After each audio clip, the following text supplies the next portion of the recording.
Dieu met en évidence son amour à lui envers nous, en ce que lorsque nous étions encore pécheurs, Christ est mort pour nous. Romains 5,8. Dieu déclare: je ne me souviendrai plus jamais de leur péché ni de leur iniquité. Hébreux 8,12. Dieu aime le pécheur.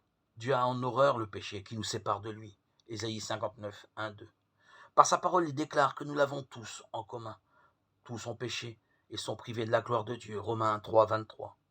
Le péché, mot qui fait sourire beaucoup de personnes, est une action, un sentiment ou une pensée qui est contraire à ce que Dieu ordonne, sans particulier désobéir aux lois divines révélées, en faisant ce qui est mal, autrement dit, injuste aux yeux de Dieu. 1 Jean 3, 4, 17. La Bible parle aussi des péchés qui consistent à ne pas faire ce qui est juste. Jacques 4, 17. Le péché comporte généralement un manquement à l'amour, car la loi divine se résume en un commandement. Tu aimeras ton prochain comme toi-même. Romains 13, 9. Ainsi, bien qu'il soit possible de vivre toute une vie sans commettre un meurtre ou un adultère, sinon en pensée, ou même sans voler ni tromper volontairement. Cependant, nous avons tous péché.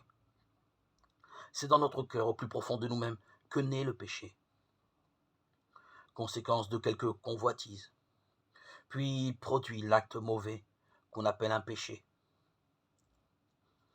Péché, c'est s'opposer aux normes parfaites de Dieu qui est saint. Il a cela en horreur, et il jugera tout mal. Mais Dieu est aussi amour, il aime les pécheurs. C'est pour nous impossible à comprendre, mais Dieu met en évidence son amour à lui envers nous en ceci. Lorsque nous étions encore pécheurs, Christ est mort pour nous.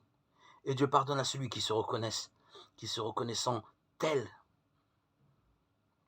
accepte le salut et la grâce qui est apparue à tous les hommes par Jésus, le Sauveur. Tite 2, 11.